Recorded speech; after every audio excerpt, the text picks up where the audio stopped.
Halal bihalal ini tradisi khas Indonesia. Halal bihalal ini bukan bagian daripada syariat Islam, tapi dia adalah amal yang dianjurkan oleh Islam. Halal bihalal bahasa Arab yang di Arab sendiri tidak dikenal. Itulah kreatifnya orang Indonesia. Kau pergi ke Timur Tengah cari itu bahasa halal bihalal, tidak ada di Google Translate. Halal bihalal bahasa Arab versi Indonesia. Apa maknanya?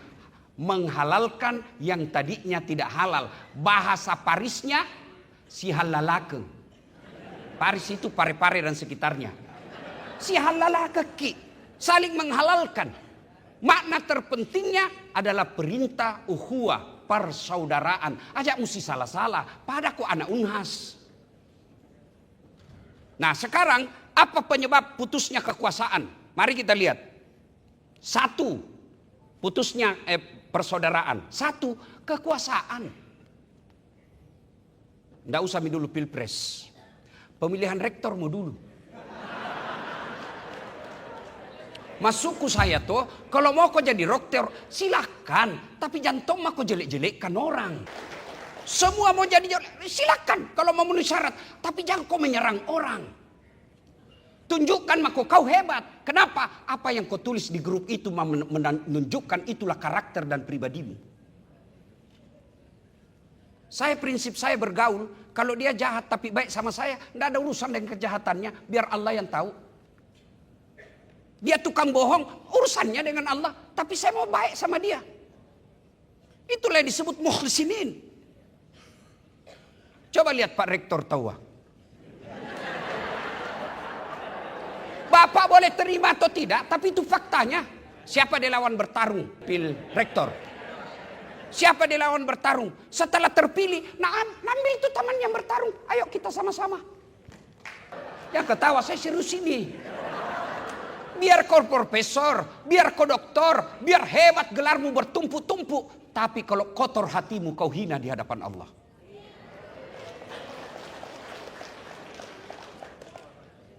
Kekuasaan. Kalau tidak terpilih tanding lagi. Tidak terpilih tanding kau sedek. Tanding kau lagi. Prabowo.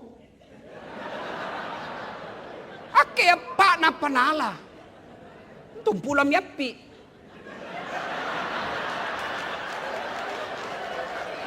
Tiga kali. Lawan kata kosong dikalah. Tapi baru Allah kasih. Bertanding saja, jangan saling jelekkan. Yang namanya mencari-cari kejelekan pasti ketemu. Maka Allah katakan, jangan kalian mencari-cari kejelekan sesamamu. Karena namanya mencari pasti tidak dapat.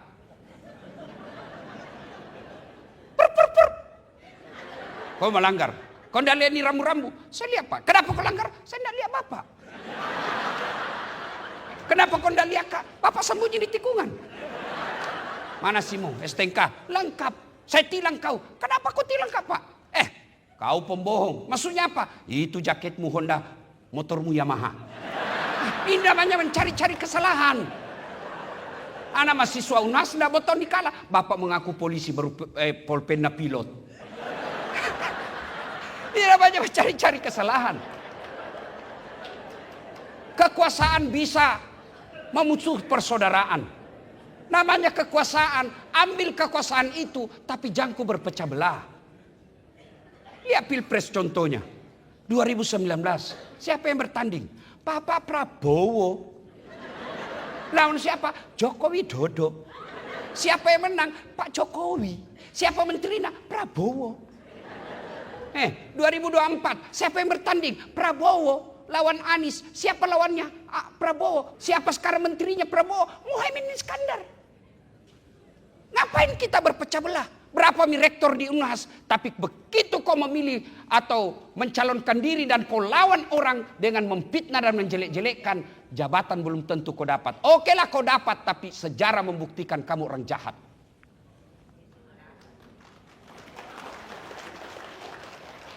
Yang kedua, penyebab putusnya persaudaraan. Sombong, macingkang, matempo, borro, melu yaseng, ambek mau ami. Tapi kita salah persepsi soal sombong. Apakah sombong itu pakai barang mahal? Belum tentu. Apakah sombong itu pakai mobil mewah? Belum tentu. Kapan dia sombong? Kau remehkan orang dan kau menolak kebenaran. Itu sombong. Karakter sombong itu dua kata Nabi. Satu, menolak kebenaran. Dua, kau remehkan orang. Kenapa Tonsin ada saat jadi penceramah? Saya bukan pintar. Banyak yang lebih pintar di sini. Kenapa rektor hubungi saya? Karena saya paling banyak followerku.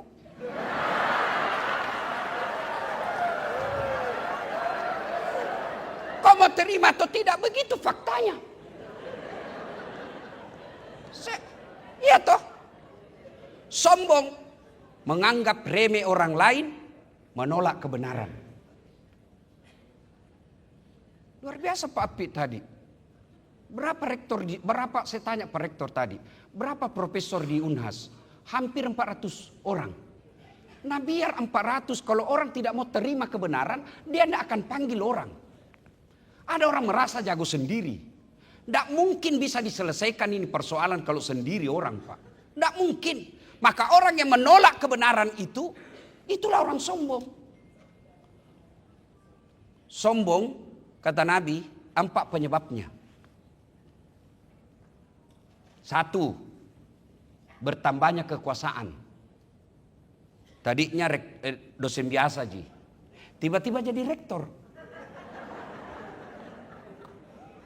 Mau sombong. Ji ajak ke si aja. 5 tahun nih bos. Kau mupa kau ya 10 tahun. Iya kan? Apa kau mau sombongkan dengan jabatan? Itu Fir'aun jabatannya paling tinggi. Popularitas. Tapi sombong, Allah hinakan itu Firaun. Mana buktinya hina? Sampai sekarang tidak ada orang mau kasih nama anaknya Firaun. Iya toh? Padahal terkenal, raja. Tidak ada namanya dalam Quran. Tapi tidak ada orang mau kasih nama anaknya Firaun. Kurang apa pelajaran dari Allah? Bagi penguasa-penguasa, pejabat-pejabat, kajati. Jangan sombong bos. Bukan Pak Agus, bukan. Ya, jangan sombong. Kurang apa pelajaran dari Fir'aun?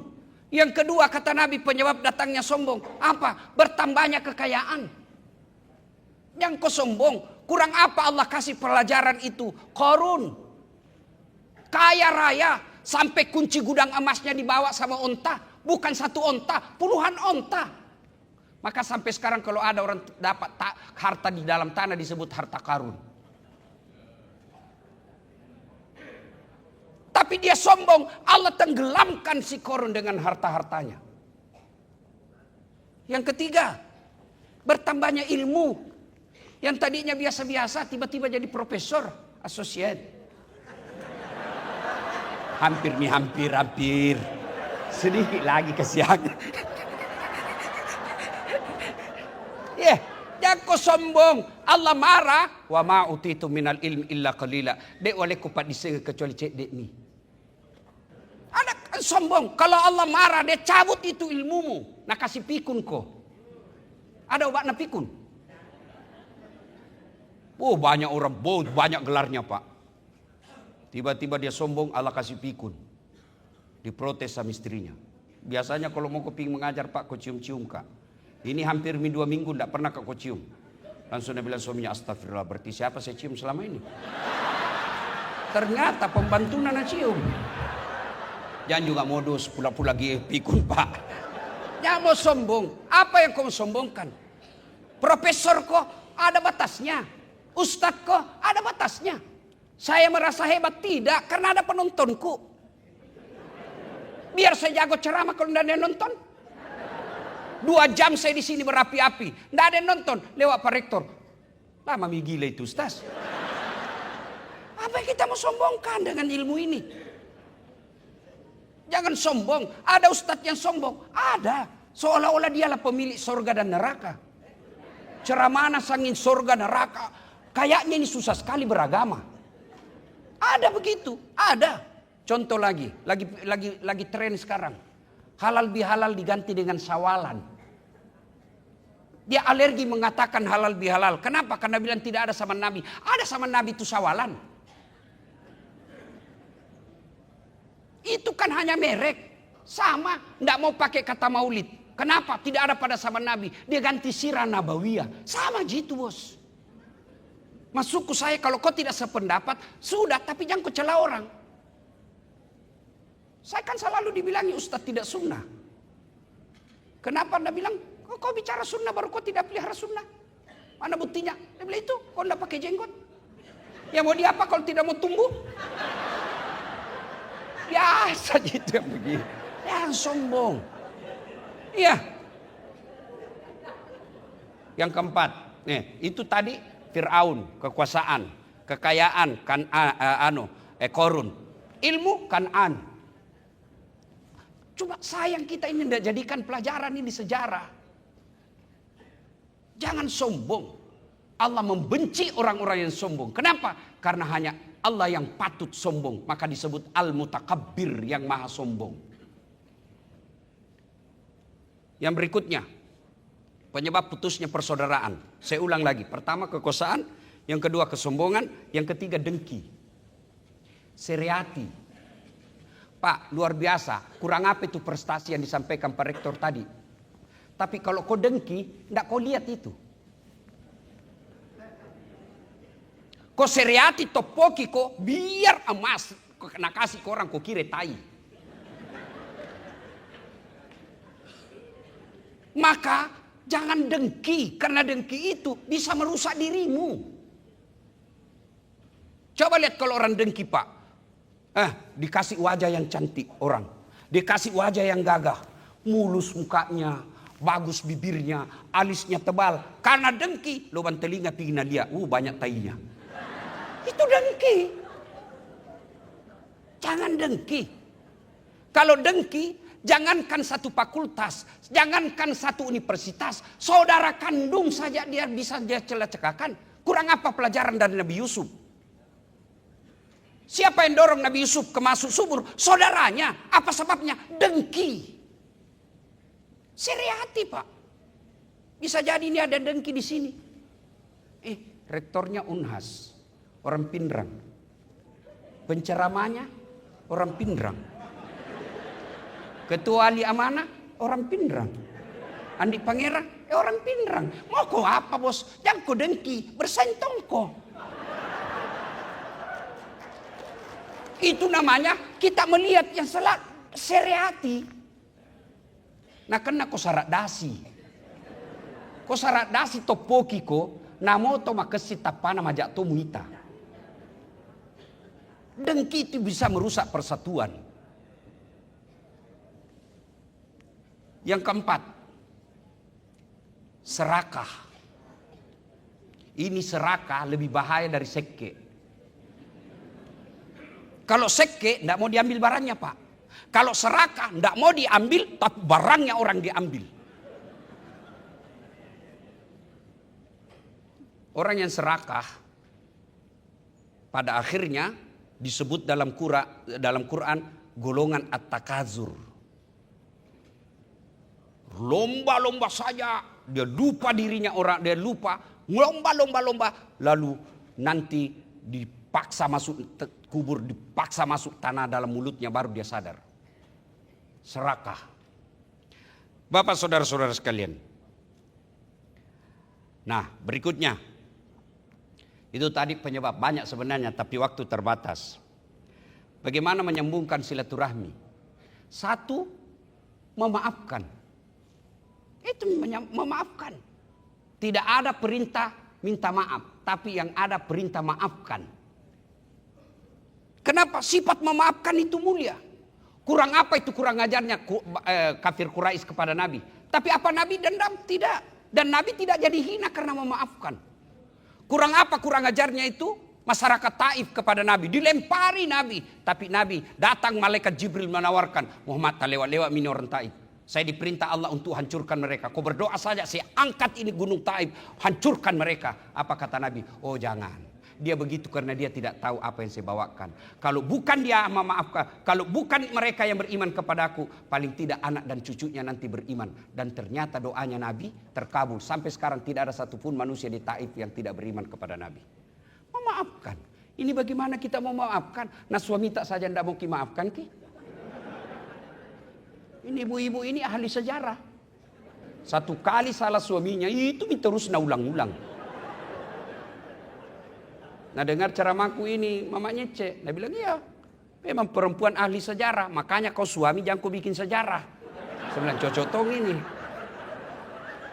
Memaafkan. Pak Rektor adalah ibu-ibu curhat sama saya. Ustaz, tidak kusangka Ustaz. Ternyata suamiku masih berhubungan sama mantannya. Sudah menangis sembara, sudah dia menangis. Itu perempuan kalau dia curhat jangan dilawan. Dengarkan saja dulu. Sudah itu baru saya bilang, jadi bagaimana Bu? Saya minta diceraikan Ustaz. Sakit sekali hatiku. Dia bilang, Bu, berapa lama Ki sama suami tak? Dia bilang, alhamdulillah Ustaz, lebih 40 tahun tidak kusangka ada kasih begitu Kak Ustaz. Terus ada rumah tak? Dia bilang, ada Ustaz. Cicil Ustaz, tapi lunas Mi. Siapa yang bayar cicilannya? Dia bilang, suamiku Ustaz.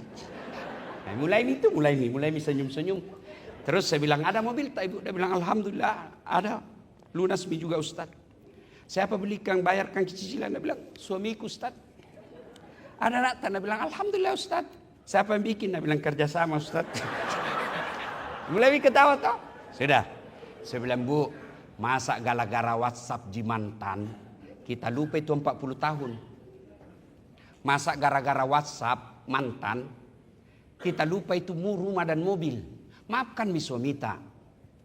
Namanya mantan bukan aplikasi. Itu aplikasi bisa di-delete. Tidak ada bekasnya. Tapi namanya mantan. Saya saja punya mantan. Yang penting saya bilang sama mamanya Cek. Saya bohong kalau saya bilang tidak ada mantanku. Banyak mantanku. Tapi meskipun demikian kau menjadi ratu dalam istana hatiku. Jangan dendam. Memaafkan. Yang kedua, paling efektif menyambungkan silaturahmi adalah sedekah. Biar marah bagaimana orang Bu, kalau kasih sedekah berhenti marah. Coba Mi, Pak Rektor marah-marahi security, tak, sudah itu, ini THR. Langsung dia bilang Pak security, marah makin lagi besok Pak. Ini jadi masalah, suka marah, kasar ngomong, pelit. Gak gau. Dan alhamdulillah tidak ada orang yang bangkrut gara-gara sedekah. Sedekah tidak selalu duit. Apa sedekahnya guru besar? Permudah itu anak didikmu.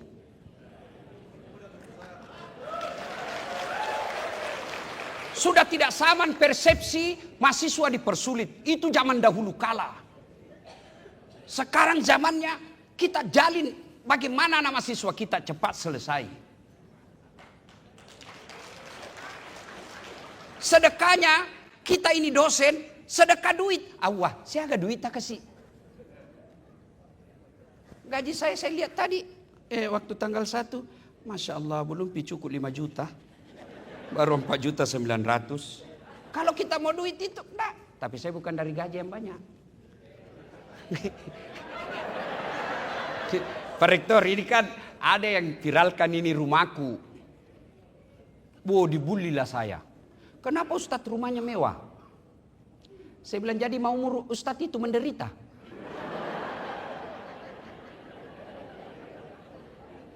Kau bahagia kalau kau lihat itu Ustadz kodong kehujanan pergi ceramah. Kenapa Ustadz hidup mewah-mewah? Nabi sederhana. Saya bilang kau lupa, Nabi Sulaiman itu kaya raya.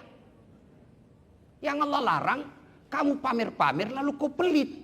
Seke kikirgal apa ku jambatan.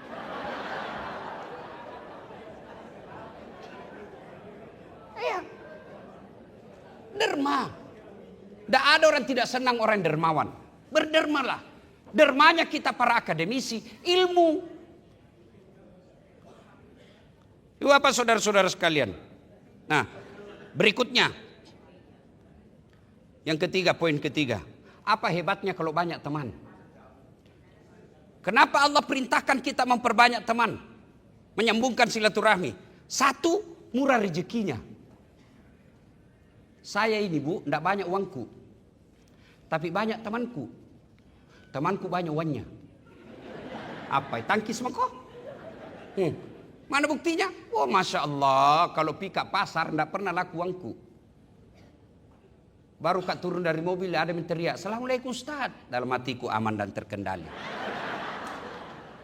Ada yang isi ikan, ada isi sayur. Saya gaji, ajak na Ustaz. Enggak enak, bulat palu, ajak na Ustaz. Dalam hatiku, memang itu kutunggu. Murah rezeki Pak.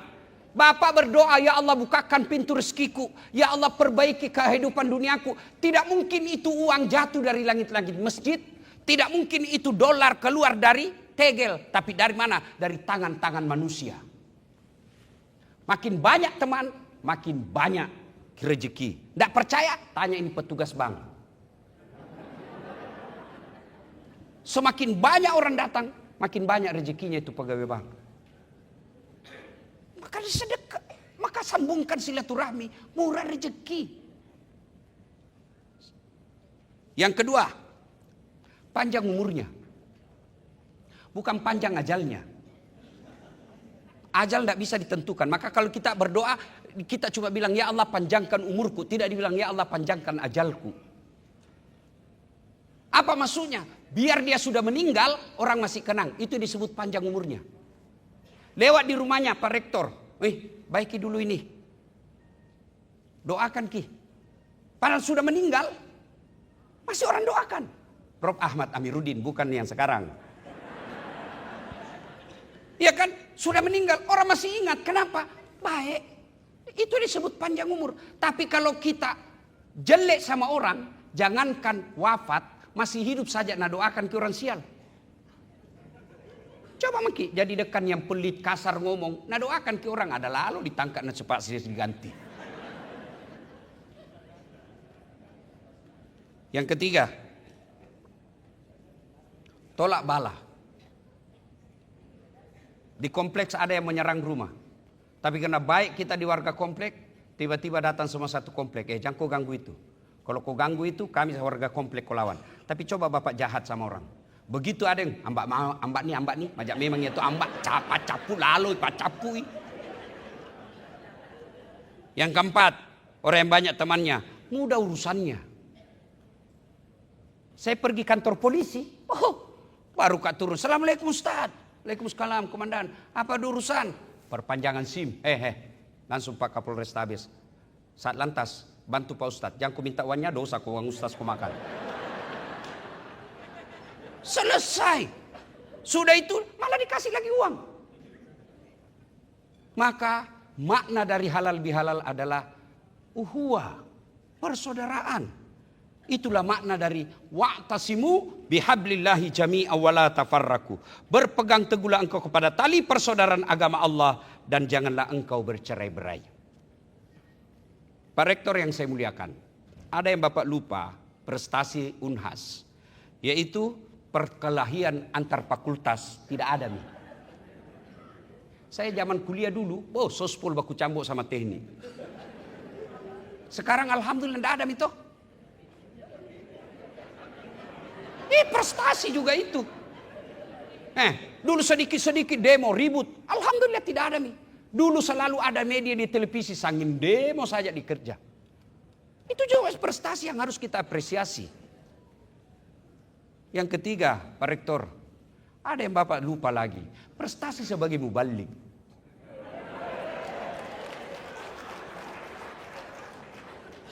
Para guru besar, tuan guru yang guru-guru saya sekalian. Ada peneliti medsos, baru-baru dia unggah di Ramadan kemarin. Ada 5 penceramah yang paling banyak dicari dalam pencarian internet. 5. Nomor 5, Das Atlatif. Nomor 5. Nomor 4, Hanan Ataki. Nomor 3, Khalid Basalama. Nomor 4, Adi Hidayat. Nomor 1, Abdul Somad. Tapi saudara perlu tahu, dari 4 di atas saya semua alumni Timur Tengah. Dasat Latif, komunikasi Unhas. Ya kan? Kalau mereka semua mengajar di dunia-dunia yang namanya universitas bidang keagamaan, Dasat Latif, Sospol. Itulah prestasinya Universitas Hasanuddin.